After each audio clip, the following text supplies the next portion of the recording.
जैसा कि हम लगातार एमपी बोर्ड एग्जाम 2026 की तैयारी कर रहे हैं, इसी क्रम में हम साइंस के बायोलॉजी के जितने भी चैप्टर हैं वो इस वीडियो में कवर करने वाले हैं। क्योंकि पिछले वीडियो में हमने केमिस्ट्री के जितने भी आपके चैप्टर थे स्टार्टिंग से 1 2 3 4 उनको कवर कर लिया था। एंड उनसे जो भी क्वेश्चन बन रहे थे वो सारे क्वेश्चन मैंने उसमें कवर करवा दिए थे, है ना। तो इस वीडियो में हम बायो से जितने भी चैप्टर आपके हैं, जैसे जैव प्रक्रम हो गया, आपका अनुवांशिकी हो गया, मानव जनन हो गया, ठीक है ना, और आपका हमारा पर्यावरण वाला चैप्टर हो गया, और आपकी नियंत्रण समन्वय वाला चैप्टर, सारे चैप्टर इस वीडियो में कवर करने वाले हैं। देखो भाई, बायो को हल्के में मत लेना साइंस में, क्योंकि सबसे ज्यादा नंबर का इसी से आता है आपका, ठीक है। 25+ मार्क्स का पेपर जो है बायो से बनता है। तो इस वीडियो में मैं आपको समझाते जाऊंगा कि किस चैप्टर से पढ़ना क्या है और किस तरीके से पढ़ना है। फिर मैं क्वेश्चन भी आपको कंप्लीट करवाऊंगा कि एग्जाम में क्वेश्चन कैसा आता है, ठीक है। तो वो पिछला वीडियो केमिस्ट्री का देख लेना, अगला फिजिक्स का देख लेना, और ये बायो का कंप्लीट कर लो, ठीक है। हम स्टार्ट करते हैं आपके जैव प्रक्रम चैप्टर से, ठीक है, जो कि 6वें नंबर का चैप्टर है, 5वें का आपके में, ठीक है। तो आप देख लो, कोई भी हो ध्यान से आप देखो, ठीक है। मोस्ट आईएमपी क्वेश्चंस इसके हम इसमें कवर करेंगे, ठीक है। टॉपिक्स जो आते हैं एग्जाम में, ठीक है। सबसे इंपॉर्टेंट चीज इसमें इसकी चैप्टर का नाम जो है ना, जैव प्रक्रम, इसकी परिभाषा सबसे ज्यादा इंपॉर्टेंट है। लगभग ये हर साल एग्जाम में आती है। कहता है कि वे सभी प्रक्रम जो संयुक्त रूप से जीव के मेंटेनेंस का कार्य करते हैं, ठीक है, अनुरक्षण का कार्य करते हैं, जैव प्रक्रम कहलाते हैं। बुक में भी बढ़िया सी परिभाषा सिंपल दी गई है, उसको भी आप याद कर सकते हो, ठीक है। अगला, इस चैप्टर में क्या क्या मेनली है जो पढ़ने के लिए हमें दिए गए हैं। पोषण हो गया, श्वसन हो गया, परिवहन हो गया, उत्सर्जन हो गया। सबसे ज्यादा क्वेश्चन पोषण से बनता है और उत्सर्जन से, मतलब इन चारों में बात करें तो मोस्टली क्वेश्चन इन दो टॉपिक से बनते हैं, ठीक है। और छोटा क्वेश्चन ट्रांसपोर्टेशन से भी आता है, ठीक है। चलो हम देख लेते हैं पोषण को। तो पोषण में सबसे पहले इस चैप्टर से पढ़ना क्या है कि इसकी परिभाषा, पोषण है क्या, इसके प्रकार क्या है ना। सो ये दो प्रकार दिए गए हैं पोषण के। पहले परिभाषा देखें कि पोषण होता क्या है। तो भोजन ग्रहण करना, उसे सरल पदार्थों में तोड़ना और शरीर द्वारा अवशोषित करना ही पोषण कहलाता है। मतलब देखो, आपने भोजन ग्रहण किया, भोजन को खाया, और वो जटिल से क्या हुआ, सरल पदार्थों में क्या हुआ, टूट गया, ठीक है। जटिल पदार्थों से वो क्या हुआ, सरल पदार्थों में टूट गया, ठीक है, भोजन इस प्रकार से।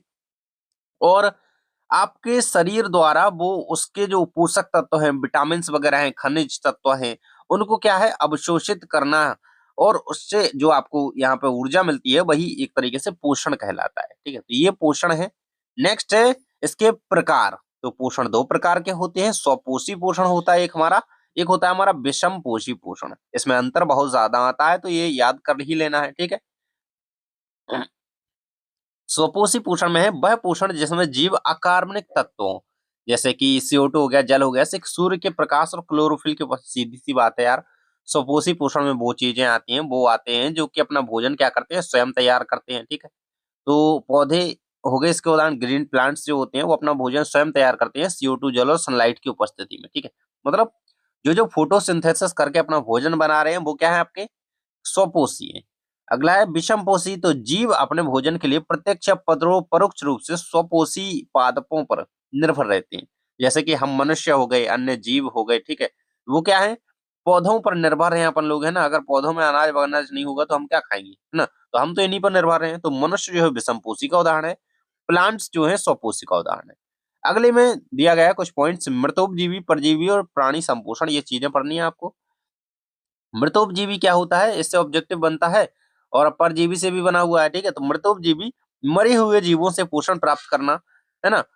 तो ये मृतोपजीवी का एक उदाहरण दिया गया है, कवक, बैक्टीरिया वगैरह, ये इसके उदाहरण होते हैं। परजीवी क्या होते हैं, जो कि अन्य जीव को मारे बिना उससे पोषण लेते हैं। जैसे हमारे सर पर जूं पाया जाता है, अमरबेल वगैरह, जोंक होगी, जोंक, ठीक है। तो ये क्या होते हैं, ये क्या, एक मतलब दूसरे जीव पर जाकर के आश्रित रहते हैं, उससे पोषण लेते रहते हैं, ठीक है। अगला आ जाता है आपका क्वेश्चन यहाँ पर, प्रकाश संश्लेषण से इससे बहुत बहुत ज्यादा क्वेश्चन आता है, फोटोसिंथेसिस से। सबसे पहले तो इसका जो समीकरण है वो याद रखो, ठीक है। 6 CO2 के अणु है, 12 जो है जल के अणु है। 6 CO2 + 12 H2O, क्लोरोफिल और सनलाइट, इनकी उपस्थिति में क्या हो रहा है, यहाँ पर C6H12O6, यानी कि आपका ग्लूकोज बन रहा है, ठीक है, ग्लूकोज बन रहा है, और ऑक्सीजन, ठीक है। तो ये चीज याद रखना बहुत इंपॉर्टेंट है, बहुत इंपॉर्टेंट है, ठीक है। मुख्य घटनाएं क्या है, क्लोरोफिल द्वारा प्रकाश ऊर्जा का अवशोषण होता है, प्रकाश ऊर्जा का रासायनिक ऊर्जा में रूपांतरण तथा अणुओं का हाइड्रोजन और ऑक्सीजन में अपघटन हो जाता है, जिससे वो ऑक्सीजन में अपघटन होगा, ऑक्सीजन उत्सर्जित होती है। कार्बन डाइऑक्साइड का कार्बोहाइड्रेट में अपचयन हो जाता है, ठीक है। तो ये चीजें आपको याद रखने की जरूरत नहीं है, सीधी बात याद रखो कि हरे पौधे क्या करते हैं, प्लांट्स, है ना, क्लोरोफिल, सनलाइट, CO2 और जल की उपस्थिति में क्या करते हैं, अपना भोजन स्वयं तैयार करते हैं। उसे हम प्रकाश संश्लेषण या फोटोसिंथेसिस करते हैं, जिसके फलस्वरूप वो ग्लूकोज मतलब ऊर्जा बनाते हैं, ठीक है। तो ये याद रखना। अगला कह रहा है कि रंध्र, भैया इतना ज्यादा इंपॉर्टेंट टॉपिक है रंध्र, स्टोमेटा, इससे क्वेश्चन आना तय है। देख लो सबसे पहले, पत्तियों की सतह पर पाए जाने वाले सूक्ष्म छिद्र जो हमें नग्न आंखों से दिखाई नहीं देते हैं, ठीक है, ये छिद्र कहलाते हैं, स्टोमेटा, रंध्र कहलाते हैं, ठीक है। इसके कार्य देखें तो प्रकाश संश्लेषण के लिए गैसों का ये क्या करते हैं, आदान प्रदान करते हैं, है ना। रंध्र के कार्य बहुत इंपॉर्टेंट है, बाष्पोत्सर्जन की प्रक्रिया में जल वाष्प रूप से बाहर निकालते हैं, ठीक है। तो जल वाष्प में ये क्या है, इंपॉर्टेंट है, और गैसों का आदान प्रदान करने के लिए इंपॉर्टेंट है, ठीक है। तो दो चीजें याद रखो मेनली, जल वाष्प के रूप में बाष्पोत्सर्जन की क्रिया के लिए सहायक है और गैसों के आदान प्रदान के लिए सहायक, ठीक है। दो चीजें याद रखें। अब है भैया गार्ड सेल्स। तो गार्ड सेल्स कहाँ पे होती हैं, ये हमारी कहाँ पे होती हैं, ये हमारे होती हैं जो रंध्र वगैरह होते हैं, रंध्र होते हैं ना, इन्हीं में गार्ड सेल्स पाई जाती हैं, द्वार कोशिकाएं जिन्हें कहा जाता है, ठीक है। देखो इस प्रकार से इसका जो होता है ये डायग्राम होता है, ये यहाँ पे आपका खुला रंध्र बना हुआ है, ये बंद रंध्र बना हुआ है, ठीक है। इसमें रंध्र का छिद्र ये होता है, इसमें हरित लवक भी पाया जाता है, और ये गार्ड सेल्स होती हैं जिनके माध्यम से बंद खुलता है, या रंध्र खुलेगा या बंद होगा, ये इसको यहाँ पे कंट्रोल करेंगे। तो ये आपको कंप्लीट कर लेना है, इसका डायग्राम तो कर ही लेना क्योंकि ये बहुत ज्यादा इंपॉर्टेंट है, ठीक है। अगला कह रहा है कि अमीबा में पोषण, ठीक है, बहुत ज्यादा इंपॉर्टेंट चीज है। अमीबा में कूटपाद की मदद से भोजन को घेर लेता है और खाद्य रिक्तिका बनाता है, सीधा इतना आपको याद करना का जरूरत नहीं है, सीधी बात इतना याद रखो कि अमीबा के जो भोजन ग्रहण करने की विधि है वो कौन है, कूटपाद है, ठीक है।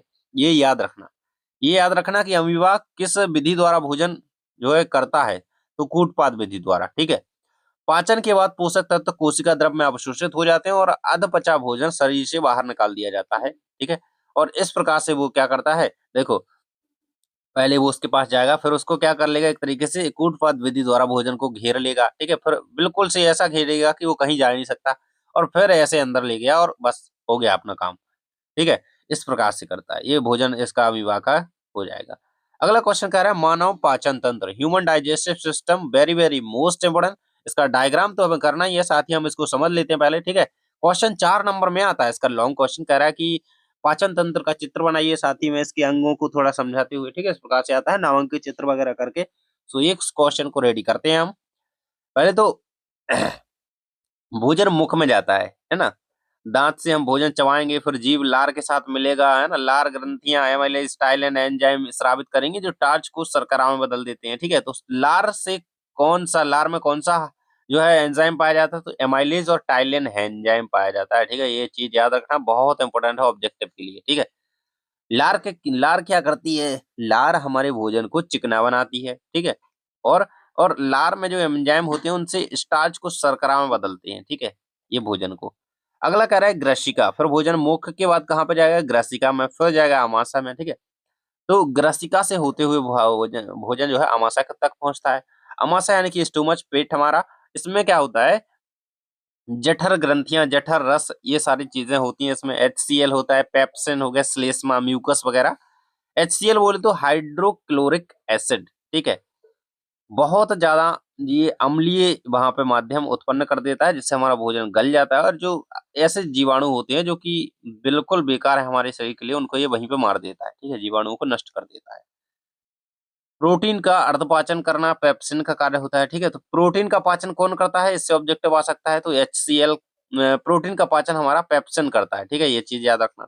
आमाशय की आंतरिक भित्ति को की HCl से रक्षा करता है। HCl है भैया, अम्ल है वहां पे, तो अम्ल हमारी भित्ति को ना खा जाए, ठीक है ना, जीवाणु को मार रहा है लेकिन साथ में भित्ति ने लपेट ले, तो इसके लिए म्यूकस पाया जाता है वहां पे, ठीक है।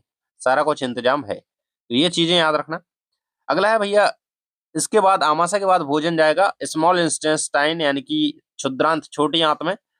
भोजन का पूर्ण पाचन यहीं पे होता है ना। क्वेश्चन आता है कि भोजन का पूर्ण पाचन कहाँ पर होता है, तो क्षुद्रांत यानी कि छोटी आंत में, यानी कि स्मॉल इंटेस्टाइन, ठीक है।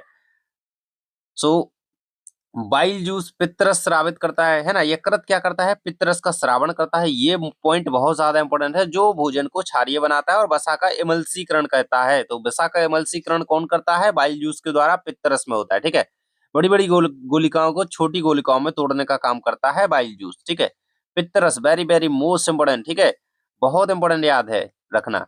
ठीक है, अगले आता है पेनक्रियास, क्या करता है, ये ट्रिप्सिन लाइपेज नामक एंजाइम को स्रावित करता है। ठीक है, जो कि ट्रिप्सिन प्रोटीन पाचन के लिए और वसा पाचन के लिए लाइपेज एंजाइम उत्तरदायी होता है। ये ऑब्जेक्टिव में बनने वाले प्रश्न है, इनसे क्वेश्चन बनेंगे। ठीक है, आगे कह रहा है दीर्घग्रोम जो कि अवशोषण की सतह को बढ़ाते हैं, तो ये ऐसे क्वेश्चन नहीं आएगा।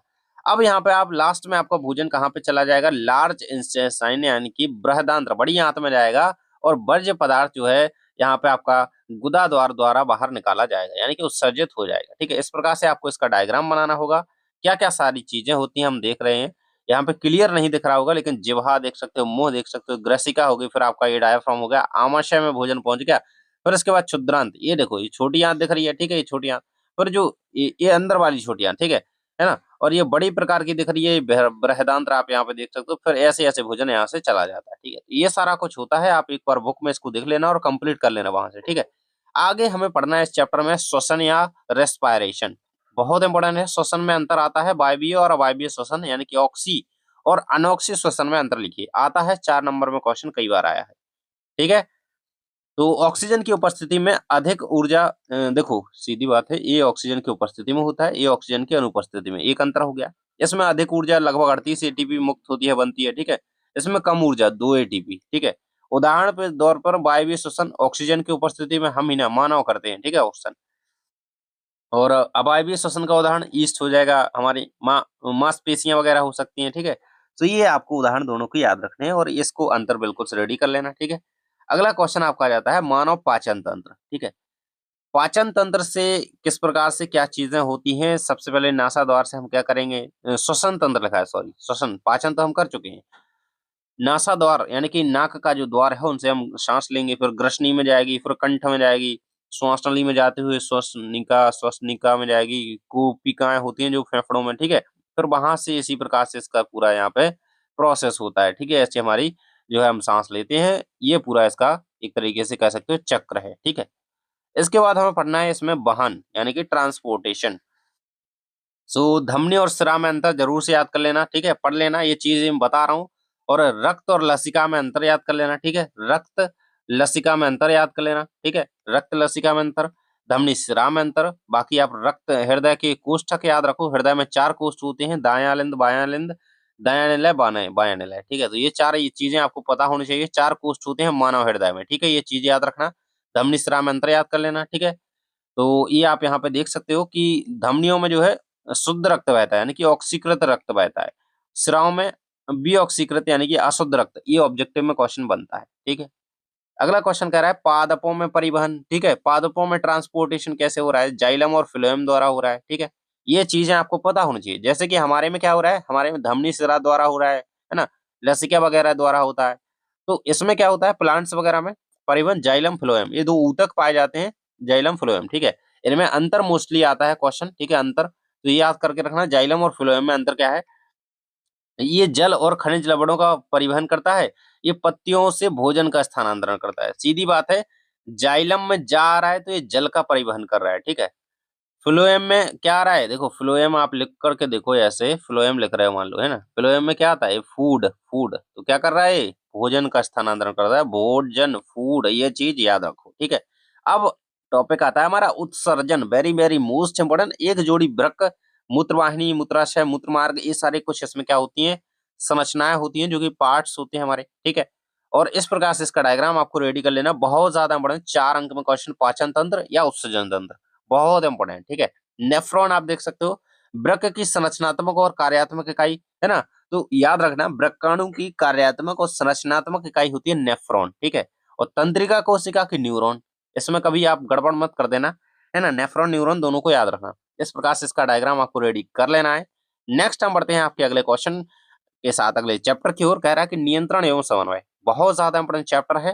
ठीक है, सबसे पहले इस चैप्टर में अगर उद्दीपन देखा जाए तो पर्यावरण में होने वाले परिवर्तन जिनके प्रति जीव अनुक्रिया करते हैं उद्दीपन कहलाता है। इससे क्वेश्चन बन सकता है, तो याद कर लेना ये टॉपिक थोड़ा सा। अब है तंत्रिका तंत्र। इससे क्वेश्चन आएगा 100%, हर साल क्वेश्चन तंत्रिका तंत्र नामक टॉपिक से आता है। तो दो तंत्रिका तंत्र आपको पढ़ने हैं इसमें। केंद्रीय तंत्रिका तंत्र जो कि हमारा सेंट्रल नर्वस सिस्टम होता है, और ये हमारा परिधीय तंत्रिका तंत्र होता है। ठीक है, तो ये दोनों आपको पढ़ने हैं। सबसे इंपॉर्टेंट है आपका सेंट्रल नर्वस सिस्टम, इसके अंतर्गत बात करा जाए तो। ठीक है, जिसके अंतर्गत मस्तिष्क और मेरुरज्जु आते हैं। ठीक है, अब न्यूरॉन की संरचना से इस चैप्टर से क्वेश्चन बनता है कि न्यूरॉन का चित्र बनाइए, है ना, संरचना बनाइए न्यूरॉन की, क्या क्या पार्ट्स इसमें होते हैं। तो इसमें द्रुमिका होती है। ठीक है, ये होगी द्रुमिका। कोशिका काय होते हैं, कोशिका काय हो गया। ठीक है, ये यहाँ पे। और क्या होता है, और हमारा भैया तंत्रिकाक्ष होता है, तो तंत्रिकाक्ष ये हो गए। ठीक है, बीच में ये जो ये इस प्रकार से ये है। ठीक है, और क्या होता है, केंद्रक होता है जो कि केंद्र में है। ठीक है, और तंत्रिका का अंतिम सिरा होता है। इस प्रकार से ये क्या है, इनको टेल कह सकते हैं। ठीक है, टेल। तो इस प्रकार से इसका संरचना होती है। ये जरूर से याद कर लेना, बहुत ज्यादा इंपॉर्टेंट चीज है। एंड प्रतिवर्ती क्रिया को भी पढ़ लेना। ठीक है, किसी उद्दीपन के प्रति अचानक और तीव्र अनुक्रिया यह मेरुरज्जु द्वारा नियंत्रित होती है। तो प्रतिवर्ती क्रिया किसके द्वारा नियंत्रित हो रही है, हमारी स्पाइनल कॉर्ड, मेरुरज्जु द्वारा। तो ये चीज आपको याद कर लेनी है बिल्कुल से, प्रतिवर्ती क्रिया के रूप में। ठीक है, अगला क्वेश्चन आपका आता है ह्यूमन ब्रेन से, जो कि बहुत इंपॉर्टेंट है, मानव मस्तिष्क। इसके 3 पार्ट मेनली हमें पढ़ने हैं, मानव मस्तिष्क, अग्र मस्तिष्क और पश्च मस्तिष्क। ठीक है, अग्र मस्तिष्क में जो मेनली पार्ट होता है वो प्रामस्तिष्क होता है। प्रामस्तिष्क क्या करता है, सोचने, याद रखने और ऐच्छिक क्रियाएं, ये सारी चीजें करने के लिए उत्तरदायी होता है। ठीक है, हमें भूख प्यास के लिए उत्तरदायी कौन सा जो है मस्तिष्क है, अग्र मस्तिष्क, है ना।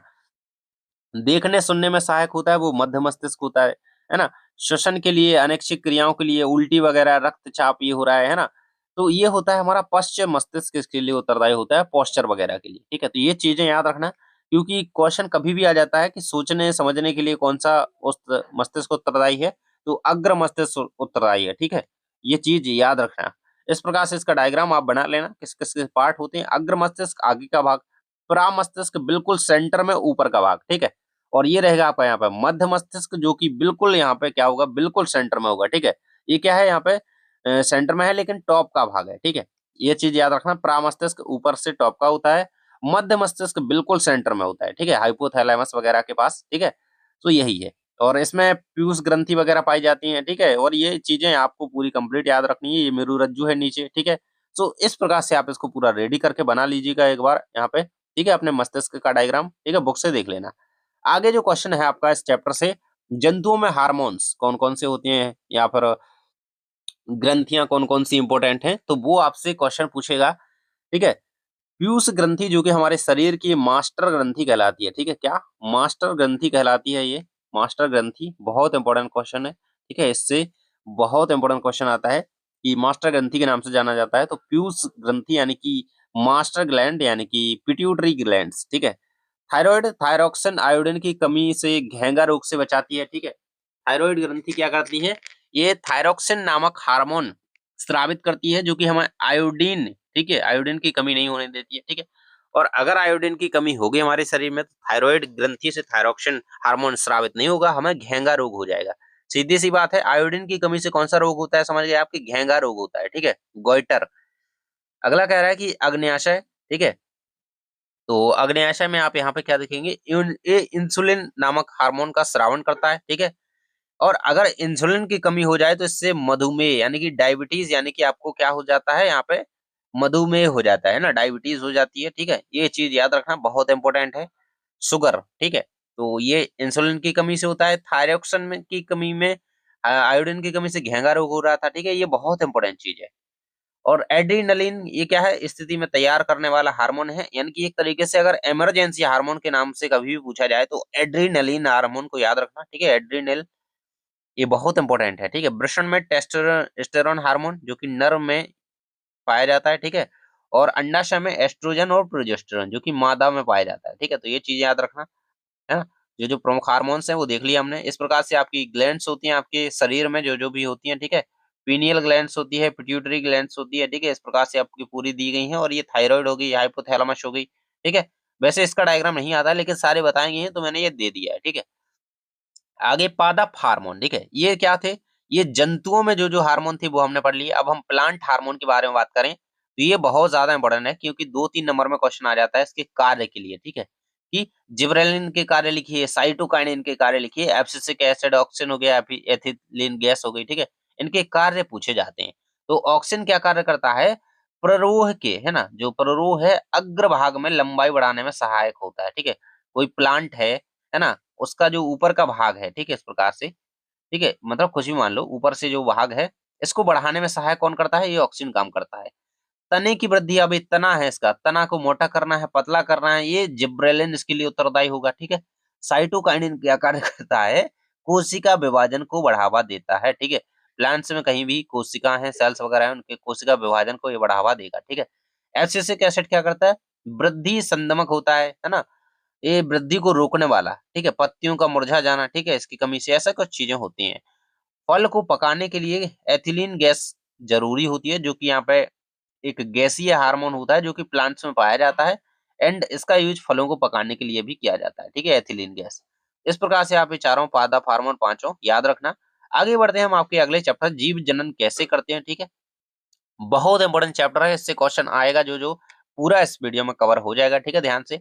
और लास्ट इसके बाद आपका अनुवांशिकता है, और फिर उसके बाद आपका हमारा पर्यावरण, ठीक है। तो अनुवांशिकता तो एक ही पेज में मैंने खत्म कर दिया है, और ये आपका 2 पेज में है, ठीक है। तो ध्यान से वीडियो ये अभी देख लो, अभी आगे कुछ ज्यादा नहीं हुआ है, ठीक है। देखो, ये आपको जी जनन का महत्व क्या है, ऐसे क्वेश्चन आता है। तो जनन का महत्व क्या है, प्रजाति के अस्तित्व और समष्टि को बनाए रखने के लिए जनन आवश्यक है, ऐसे आपको लिख देना है, ऐसे क्वेश्चन आ जाता है ऐसे, ठीक है। अलैंगिक जनन की कुछ विधियां हैं, ठीक है। तो क्वेश्चन आता है कि विखंडन क्या है ना, पुनरुद्भवन, जी रीजनरेशन क्या है, मुकुलन, बडिंग क्या है, ठीक है, कायिक प्रवर्धन वगैरह, इनसे क्वेश्चन अलग अलग तरीके से आता है। तो ये सारी चीजें इसमें पढ़ने योग्य हैं, जो कि आपको पढ़नी चाहिए, पूरे चैप्टर से बता रहा हूँ, ठीक है। देखो, विखंडन में क्या होता है, ये द्विखंडन होता है, जो कि अमीबा में इसी प्रकार से जनन होता है, ठीक है। तो क्वेश्चन कभी भी आ जाए कि अमीबा में जनन कैसे होता है, तो द्विखंडन विधि द्वारा होता है, ठीक है। प्लाज्मोडियम में जनन कैसे होता है, तो द्विखंडन या बहुखंडन कह सकते हो, ठीक है। तो ये बिल्कुल से याद रखना है इनके लिए, ठीक है, लेशमानिया। ये ऑब्जेक्टिव में क्वेश्चन आना है, पक्के आना है, ठीक है। अब देखो, ईस्ट में अगर बात करें हम, ईस्ट में, ठीक है, ईस्ट या हाइड्रा में तो कैसे होता है जनन, मुकुलन द्वारा होता है, ठीक है, ये आपने देख लिया। अगर पुनरुद्भवन जी रीजनरेशन की बात करें, तो ये प्लेनेरिया में हो रहा है, ठीक है। तो ये बहुत इंपॉर्टेंट है, ठीक है, पुनरुद्भवन किस जीव में होता है, तो प्लेनेरिया में होता है। तो ये आपको याद रखना है। खंडन विधि द्वारा जनन स्पाइरोगायरा में हो रहा है, ठीक है। तो ये चीजें याद रखना, ठीक है। और बीजाणु समासंग ये राइजोपस में होता है, ठीक है, इनकी जड़ों वगैरह में, ठीक है। जड़ हो गया, तना हो गया, पत्ती हो गया, इससे नया पौधा उगना ही कायक प्रवर्धन कहलाता है, ठीक है। तो ये चीजें आपको याद रखनी चाहिए। इसके बाद आप यहाँ पे देख सकते हो, ये यहाँ पे बडिंग, ठीक है, मुकुलन, है ना, ये पत्थर चट्टे की पत्ती में मुकुलन किस प्रकार से होता है, एक नया प्लांट यहीं से उग जाता है, इसमें नया प्लांट होने लगता है, नई पत्तियां उगाती हैं अपने आप, ठीक है।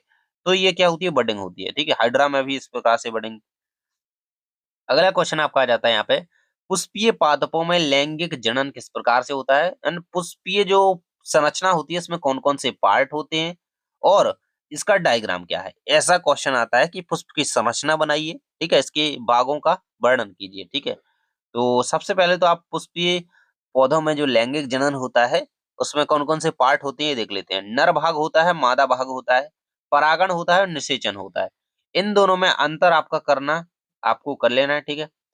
परागण निषेचन में इन दोनों में अंतर आपको कर लेना है, बहुत ज्यादा इंपॉर्टेंट है, ठीक है।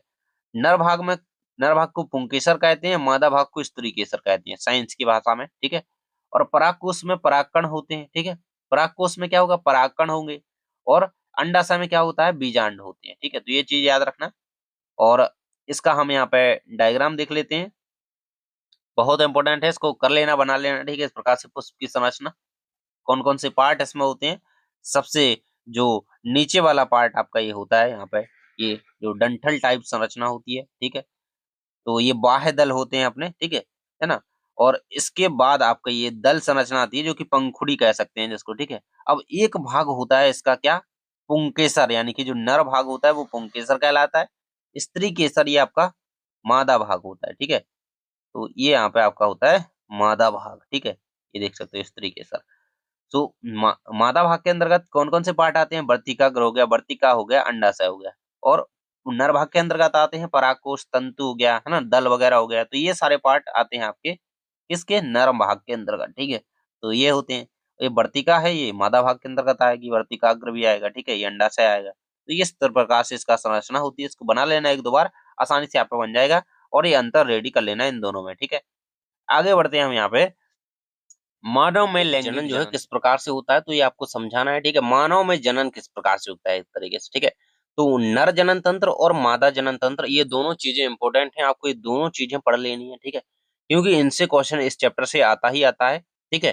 तो ये सारी चीजें आपको याद करके रखनी है। तो नर जनन तंत्र में पार्ट की बात करें तो कौन कौन से पार्ट होते हैं, वृषण हो गया, ठीक है, जिसमें शुक्राणुओं का निर्माण होता है और टेस्टोस्टेरोन हार्मोन का निर्माण होता है, शुक्रवाहिका होगी, शुक्राशय, ये सारे पार्ट होते हैं, ठीक है। और अगर मादा जनन तंत्र में बात करें तो इसमें अंडाशय होता है, अंडवाहिनी होती है, तो ये सारे कुछ पार्ट होते हैं, गर्भाशय, योनि, ये सारे पार्ट इसमें होते हैं, ठीक है। सो मादा जनन तंत्र का जो है डायग्राम बहुत ज्यादा इंपॉर्टेंट है, बिल्कुल इंपॉर्टेंट है, इसको बिल्कुल से याद करके रखना है अपन को, ठीक है, बिल्कुल से याद करके रखना है, बहुत ज्यादा इंपॉर्टेंट, ठीक है। अब एक और चीज इस चैप्टर से आपको पढ़नी है, मेंस्ट्रुएशन, बहुत ज्यादा इंपॉर्टेंट है। निषेचन ना होने पर गर्भाशय की आंतरिक परत का रुधिर और म्यूकस के रूप में बाहर निकलना, ये कहलाता है मेंस्ट्रुएशन, बहुत इंपॉर्टेंट है, इससे क्वेश्चन आता है, ठीक है।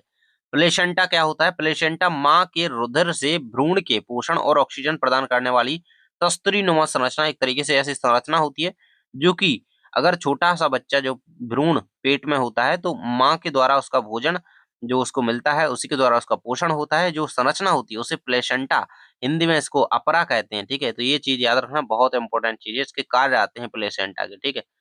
तो इस प्रकार से आपको मानव मादा जनन तंत्र का चित्र बनाना होगा, ठीक है, ये रहेगा उसका कंप्लीट डायग्राम। और यही आपको बनाना है, 2-3 बार बना करके अच्छे से रेडी कर लो इसको। इसमें क्या क्या पार्ट्स होते हैं वो आप देख सकते हो, ठीक है, देख सकते हो यहाँ पे, ये जो पार्ट है यहाँ पे आप देख सकते हो, ये अंडवाहिनी है, दोनों तरफ का यहाँ पे डिनोट किया गया है, ठीक है। गर्भाशय ये यहाँ पे आपका हो गया, ठीक है, ये रहेगा। और ये हो गया आपकी ग्रीवा। तो इस प्रकार से इसमें पूरे पार्ट होते हैं। और यहाँ पे आपका दिया गया है, इस प्रकार से पूरी संरचना आप देख सकते हो, और इसको पूरा आपको रेडी करके जाना है ताकि एक भी क्वेश्चन इससे ना छूटे, क्योंकि ये डायग्राम आना बिल्कुल पक्का है और ये हर साल आता है, ठीक है। अच्छे से रेडी कर लेना है इसको, हिंदी और इंग्लिश दोनों मीडियम में आपको यहाँ पे बताया गया है किस किस तरीके से कौन कौन से पार्ट यहाँ पे पूरे होते हैं, तो वो आपको रेडी कर लेना है। इसके बाद आता है जनन स्वास्थ्य एवं गर्भ निरोधक विधियां कौन कौन सी होती हैं, तो इनको आपको पूरा रेडी करना है। इनमें जो जो भी आपके दिए गए हैं, ठीक है, ये आपको अच्छी तरीके से यहाँ पे यांत्रिक अवरोध, रासायनिक तकनीक, आयुसीडी, ठीक है, ये बहुत इंपॉर्टेंट चीज है, ठीक है। कॉपर टी लूप का यूज करते हैं। और शल्य क्रिया के द्वारा, ठीक है, नर नर में वेसेक्टोमी होती है और मादा में ये होती है ट्यूबेक्टोमी, ठीक है। तो ये दोनों आपको शल्य क्रिया के द्वारा ये क्रियाएं आपको याद रखनी है, ठीक है, ये दोनों बहुत ही इंपॉर्टेंट है, ये पूछी जाती हैं, ठीक है, कि किसके में कौन सा हार्मोन कौन सी होती है, ठीक है, तो प्रक्रिया, तो ये दोनों चीजें आपको दोनों की पता होनी चाहिए, ठीक है। ये यहाँ पे फीमेल में है और ये मेल में है, ठीक है, तो ये दोनों की आपको पता होनी चाहिए, और इस तरीके से आपको यहाँ पे ये युक्तियां भी याद रखनी है और ये डायग्राम कर लेना है। इसके बाद आपका अगला चैप्टर आ जाता है आनुवांशिकता एवं जैव विकास, ठीक है। तो आनुवांशिकता से आपको पढ़ना क्या है, आनुवांशिकता सबसे पहले होती क्या है इस चैप्टर में, सबसे पहले यही है। आनुवांशिकता क्या है, जनन के संतति में लक्षणों का स्थानांतरण, ठीक है, जनन की संतति में लक्षणों का जो है स्थानांतरण, ये आपकी आनुवांशिकता कहलाती है। मतलब एक पीढ़ी से दूसरी पीढ़ी में क्या लक्षणों का स्थानांतरण ही आनुवांशिकता है, इनका इनका अध्ययन ही स्थान आनुवांशिकता है। और मेंडल ने आनुवांशिकता की खोज करी, मतलब एक तरीके से इनका इनका जनक कहा जाता है, आनुवांशिकता का जनक मेंडल को कहा जाता है। इन्होंने मटर के पौधे पर अपने प्रयोग किए, जिसका वैज्ञानिक नाम मटर का पाइसम सटाइवम होता है, ठीक है, याद रखना। मेंडल ने अपने नियम दिए, प्रभाविता का नियम, पृथक्करण का नियम, स्वतंत्र अव्यूहन का नियम, ठीक है, तो ये तीनों आपको याद करके रखने हैं, ठीक है। प्रभाविता के नियम में क्या हो रहा है, पहली पीढ़ी में केवल प्रभावी लक्षण दिखाई देते हैं, ठीक है, बहुत ही सिंपल भाषा में तीनों चीजें बताएंगी। पृथक्करण के नियम में युग्मक निर्माण के समय अलील अलग हो जाते हैं, जो एलील्स होते हैं वो अलग अलग हो जाते हैं। स्वतंत्र अव्यूहन में एक लक्षण की वंशागति दूसरे से स्वतंत्र होती है, ठीक है, तो मतलब एक जैसा लक्षण नहीं होगा।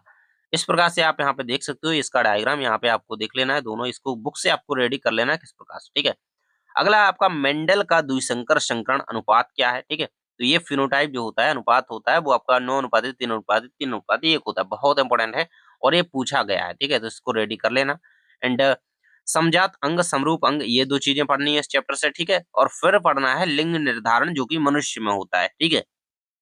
समझात और समरूप अंग दोनों कर लेना, अंतर आता है इनमें, ठीक है, उदाहरण के साथ अंतर दिया गया है। तो समझात अंग ये होते हैं आपके कि जिनमें संरचना समान होती है लेकिन कार्य अलग अलग होते हैं, भिन्न भिन्न होती है, तो समझात अंग कहलाती है। समरूप अंग में बिल्कुल मतलब एक तरीके से विपरीत होते हैं ये, ठीक है, तो ये याद कर लो, दोनों हो जाएंगे, ठीक है। समरूप अंग में होता है क्या है कि संरचना भिन्न भिन्न होती है और कार्य समान करते हैं, ठीक है।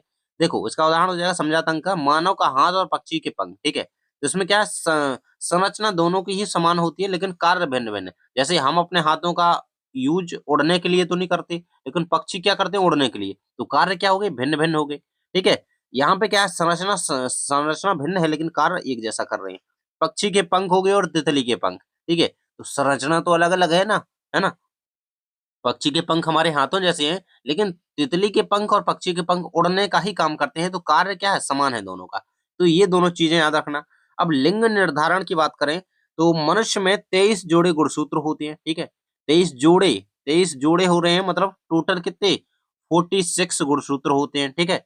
और 22 जोड़े ऑटोसोम्स और एक जोड़ा क्या होता है, लिंग गुणसूत्र होता है, जो कि मादा में एक्स एक्स होता है और नर में एक्स वाई होता है, ठीक है। बहुत इंपॉर्टेंट चीज याद रखना ये, क्योंकि ये आता है, ठीक है। तो ये फीमेल जो गुणसूत्र है, ठीक है, वो कौन सा है यहाँ पे, ठीक है, ये है एक्स एक्स, और इसमें कौन सा है, ये एक्स वाई है, ठीक है। तो ये चीज आपको याद रखनी है। एंड बच्चे का लिंग पिता के गुणसूत्र पर निर्भर करता है, ठीक है। तो यानी कि देखो एक्स और वाई गुणसूत्र यहाँ पे होते हैं, एक्स वाई गुणसूत्र यहाँ पे, एक्स एक्स गुणसूत्र ये हो गए और एक्स बाई ये हो गया, ठीक है। अब यहाँ से एक एक्स गुणसूत्र जाएगा, ठीक है, एक एक्स गुणसूत्र गया और एक यहाँ से गया, ठीक है, तो दोनों एक्स एक्स मिल जाएंगे अगर गुणसूत्र, तो क्या होगा यहाँ पे, गर्ल का, ठीक है, गर्ल का जन्म होगा। और अगर एक बाई आ गया और एक एक्स आ गया तो क्या होगा, बॉय का जन्म होगा, ठीक है, बॉय का, ठीक है। मतलब अगर दोनों एक्स एक्स हैं, संलेत होते हैं, तो यहाँ पे गर्ल का जन्म होता है, और एक्स बाई हो गया, एक एक्स और एक बाई, तो यहाँ पे बॉय का, ठीक है। इस प्रकार से आपको इसको याद रखना है और ये आपका कंप्लीट यहाँ पे हो जाता है। इसके बाद अगला चैप्टर आपका है हमारा पर्यावरण, जो कि है our environment, very very most important chapter, last chapter है ये आपका।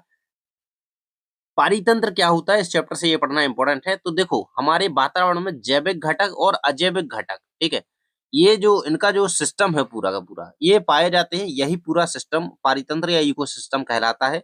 जैविक घटक के अंतर्गत पौधे, जंतु, सूक्ष्म जीव आते हैं। अजैविक घटक में ताप, वर्षा, वायु, मृदा, जल वगैरह आते हैं, ठीक है। आहार श्रृंखला आपको इससे पढ़नी होगी। तो आहार श्रृंखला किस तरीके से होती है, देखो टिड्डा क्या करता है, घास खाता है, मेढक क्या करता है, टिड्डे को खाता है, सांप मेढक को खाता है, और बाज क्या करती है, वो सांप को खाती है। तो इस प्रकार से क्या करती चलती है, ये एक तरीके से एक श्रृंखला, ये श्रेणी, एक चेन ऐसी चलती रहती है ये, ठीक है। बहुत ज्यादा इंपॉर्टेंट है ये। और अंतर इसमें आता है कि खाद्य श्रृंखला और खाद्य जाल में अंतर लिखिए, तो ये बिल्कुल से याद कर लेना, इस चैप्टर से सबसे ज्यादा इंपॉर्टेंट चीज है ये, ठीक है, कि आपको यहाँ पे फूड चेन पता होनी चाहिए, ठीक है। खाद्य श्रृंखला को देखें तो उत्पादक व उपभोक्ता के मध्य संबंध का प्रदर्शन करती है, और अनेक खाद्य श्रृंखलाओं के परस्पर मिलने से खाद्य जाल बनता है, ठीक है। जीव संख्या इसमें कम होती है, इसमें अधिक होती है। ऊर्जा प्रवाह क्या होता है, एक दिशीय होता है, इसमें क्या होता है, साथ साथ बहुपतीय हो सकता है, बहुदिशीय हो सकता है ऊर्जा प्रवाह, ठीक है। 10% ऊर्जा का नियम, ये याद रखना। मतलब देखो मतलब देखो ऐसा नहीं है कि देखो अब घास है, घास के बाद टिड्डे ने घास को खाया, तो घास में कितनी 100% ऊर्जा थी, लेकिन घास जब घास को टिड्डा खाएगा तो टिड्डे में पता है कितनी 10% ऊर्जा ही जाएगी, ठीक है। अब ऐसे ही सांप ने खाया मेढक को, मेढक में थी 100% ऊर्जा, जिसमें से अगर सांप मेढक को खाएगा तो उसको केवल 10% ऊर्जा मिलेगी। मतलब बात कहने के लिए ये है कि जितने भी पोषी पोषी स्तर पर उपलब्ध ऊर्जा का केवल 10% ही अगले स्तर पर क्या होता है, पहुंचता है। यानी कि देखो यहाँ से बाज सांप को खाएगा तो बाज को केवल 10% ही उसका मिलेगा, है ना। मतलब इतनी ही ऊर्जा वो ले पाएगा, इतना ही यहाँ पे क्या होता है, स्थानांतरण होता है 10% का। तो ये याद रखना कि ऊर्जा का स्थानांतरण कितना होता है, तो 10%। बायोलॉजिकल मैग्निफिकेशन यानी कि जैव आवर्धन, ये इंपॉर्टेंट नहीं है, लेकिन हानिकारक रसायनों का पोषी स्तरों में सांद्रता बढ़ना, ये कर लेना, ठीक है। ओजोन परत, ठीक है, ओजोन परत की क्षय के कारण याद कर लेना इससे। समताप मंडल में उपस्थित पराबैंगनी जो किरणें होती हैं, विकिरणों से सुरक्षा करती हैं, और मतलब एक तरीके से एक परत पाई जाती है हमारे वातावरण में, ठीक है, ये जो कि यूवी रेस से हमारी क्या करती है, सुरक्षा करती है। लेकिन सीएफसी, क्लोरोफ्लोरोकार्बन्स के कारण इसका क्षय होता है ना। तो सीएफसी का पूरा नाम क्या है, सीएफसी का पूरा नाम क्या है, तो क्लोरो फ्लोरो, ठीक है, क्लोरो, फ्लोरो और कार्बन, ठीक है। ये याद रखना सीएफसी का पूरा नाम है। और ये आता है कि ओजोन परत को कौन ज्यादा क्षैत करता है, कौन क्षैत करता है तो सीएफसी करती है। ये फ्रिज, एसी वगैरह से निकलने वाली गैस होती है, ठीक है। कचरा प्रबंधन के लिए 3R सिद्धांत का उपयोग बहुत से इंपॉर्टेंट, ठीक है। 3R, 3R में क्या है, रिड्यूस होता है, रीयूज होता है और रिसाइकिल होता है, ठीक है। 3R हो गई, एक R हो गया रिड्यूस, दूसरा हो गया रीयूज, तीसरा हो गया रिसाइकिल, ठीक है। तो ये तीनों याद रखना। अब हम एक दो क्वेश्चन और लिखे गए हैं यहाँ पे, देखो श्वसन और प्रकाश संश्लेषण में अंतर, ये कर लेना, दोनों एक रेडी कर लेना, ठीक है। कचरा प्रबंधन की 3R विधि क्या है, रीयूज, रिसाइकल, रिड्यूस, ठीक है। तीनों को याद करके रखना बिल्कुल से, ठीक है। और अगर आपने केमिस्ट्री का वीडियो नहीं देखा है तो जाकर के देख लेना, उसमें भी इसी प्रकार से सारे चैप्टर का बताया गया है कि किससे पढ़ना क्या है, बिल्कुल से एक दो पेज में पूरा चैप्टर खत्म करके बताया गया। तो मतलब मान लो कि इससे बिल्कुल बाहर जाना नहीं है, इसी प्रकार से क्वेश्चन आएंगे। फिजिक्स का भी वीडियो देख लेना, पूरा कवर हो जाएगा, ठीक है। और अदर सब्जेक्ट की तैयारी के लिए आप प्लेलिस्ट वगैरह चेक करते रहो, वीडियोस आते रहेंगे। तो चैनल को सब्सक्राइब करके दोस्त को वीडियो भेज देना, बेल आइकन भी प्रेस कर लेना ताकि वीडियो का नोटिफिकेशन तुरंत मिल जाए। थैंक्स फॉर वॉचिंग, मिलते हैं नेक्स्ट वीडियो में।